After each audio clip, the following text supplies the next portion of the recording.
Hello Dolly lovers, welcome back to Broken Barbie TV.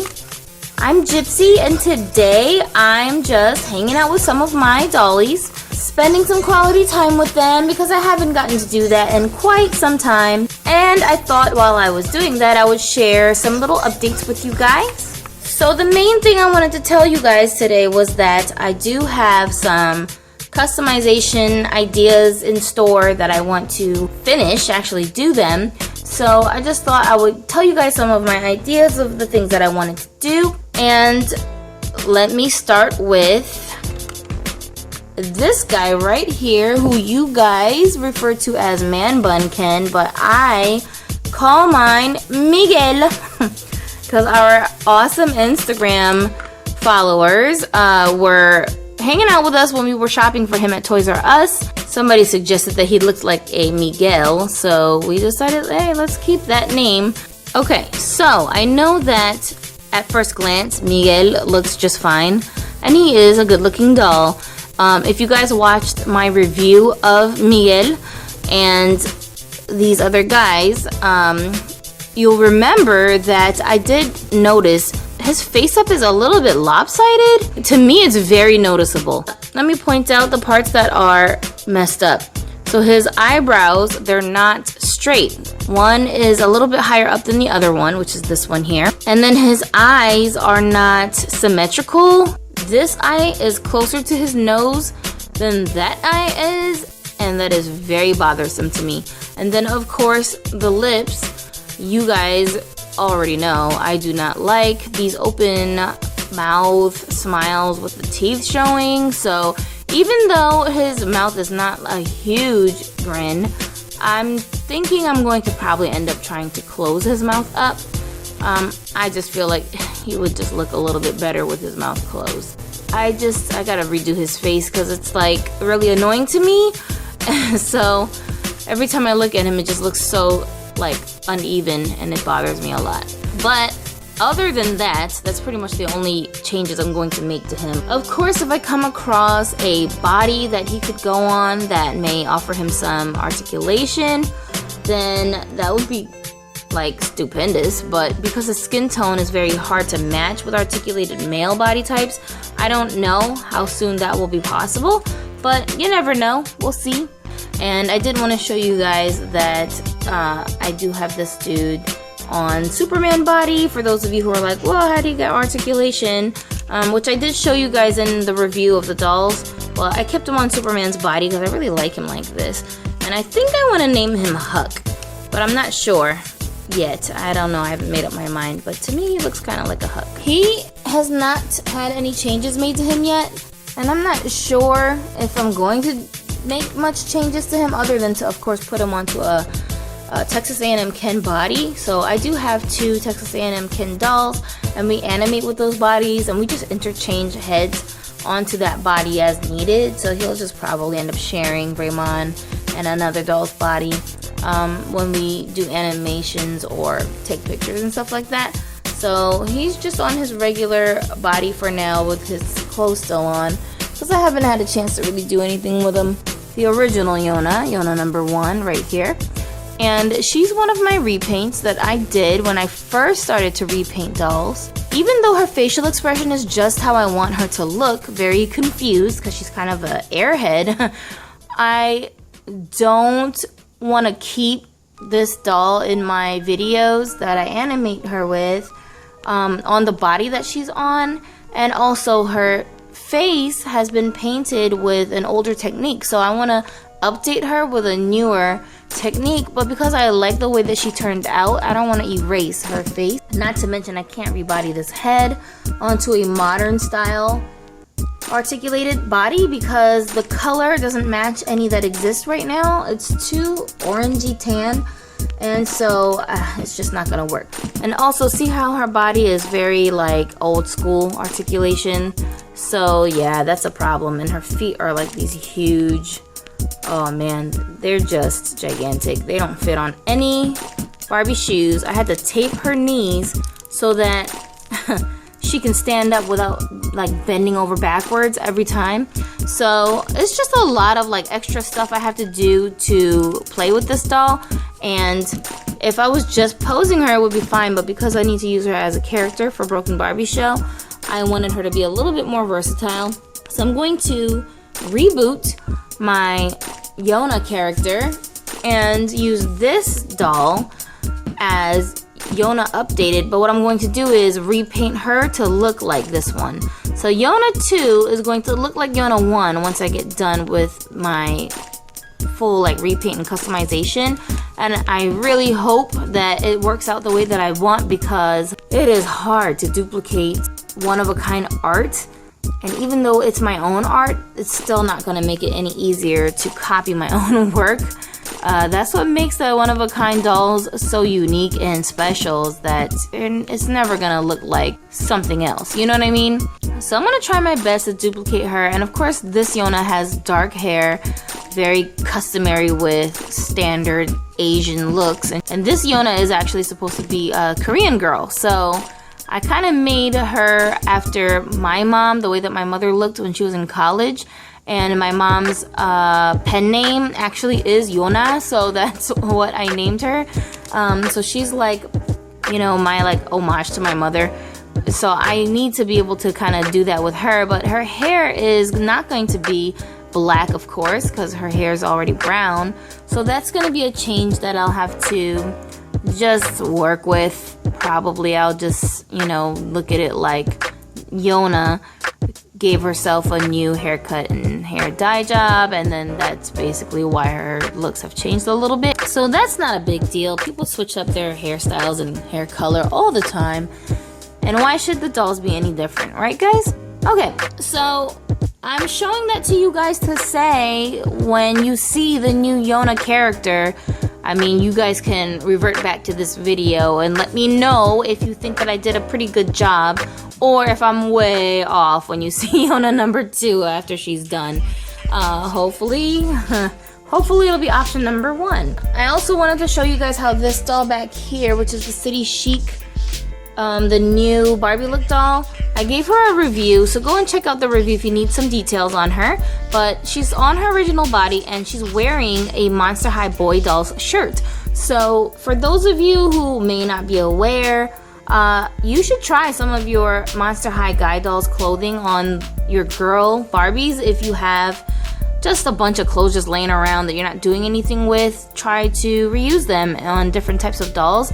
And you can't tell that it's a boy's shirt on her, just the way that it's been styled. So I think that is pretty cool. And now I'm kind of looking through my stash to see if I have some other doll clothing that could fit on this body type. This is Gabby Douglas, and if you guys have missed it, go and watch my Gabby Douglas review. It's very detailed, and there's a little bit of an explanation of who Gabby Douglas is. She's a real person. Like I said in that video, I didn't purchase the doll because I wanted to have my own little plastic version of Gabby Douglas. I never buy my dolls because they have celebrity likenesses. I just buy them because I like their face molds. So the original doll does not come with a closed mouth. She actually has an open mouth smile and lots of teeth showing, and as you guys already know, that's one of my hugest pet peeves when it comes to dolls. So I was on a mission to get rid of it. I had a lot of people talking to me about why it would be a bad idea to give her a closed mouth smile because her teeth were so wide. A lot of people felt that if I tried to extract them and close the mouth, it would somehow distort the rest of her face, or the smile would be so like wide that it would be really weird looking once the lips were closed. And I did take that into consideration, but I think you guys might have forgotten that I first tried this technique out on Nikki, and the Nikki head mold has the most gymongous smile ever. So I closed those lips and it worked out fine for my Sierra and Reagan characters. And so I was like, well, I mean, her mouth is not any bigger than that. Let me just try it. So you gotta kind of be fearless, y'all, when you're customizing your dolls. I mean, don't be reckless and just hack them all up. But sometimes you gotta take the risk that you'll make a mistake. It's just plastic, and try things out, because that's how you discover new ways to customize your dolls. So that's exactly what I did, and I think it turned out just fine. I did repaint the lips after I closed it.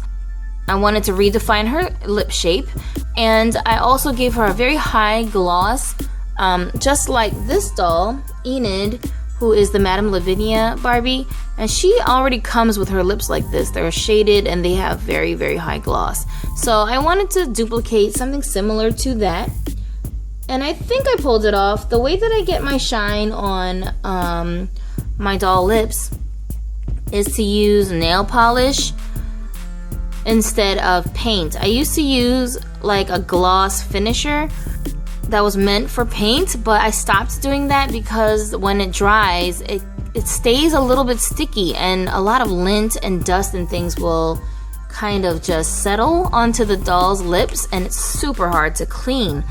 But with the nail polish, you can like touch it and run your fingers over it, and you can, you know, run fabric over it, and it not only seals in the paint underneath, but it does not feel sticky. It's very like smooth and shiny, and it doesn't stick. So I switched to nail polish for that reason, and it's been working fine for me. And another change that I made to this doll is her hair. Again, in my review video, I told you guys that her hair was really horrible because the quality of hair that they used for the doll is really stiff. It doesn't have as much like looseness and mobility to it as most of the saran hair that they use now.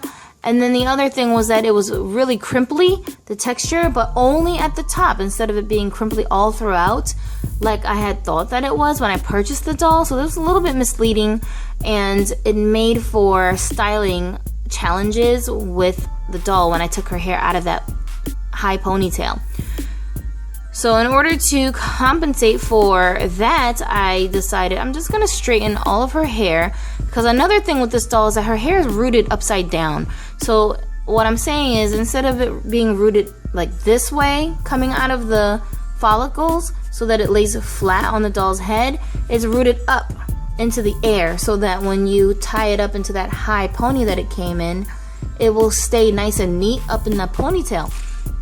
Kind of like the yellow top doll with her little curls. They're all rooted in upside down.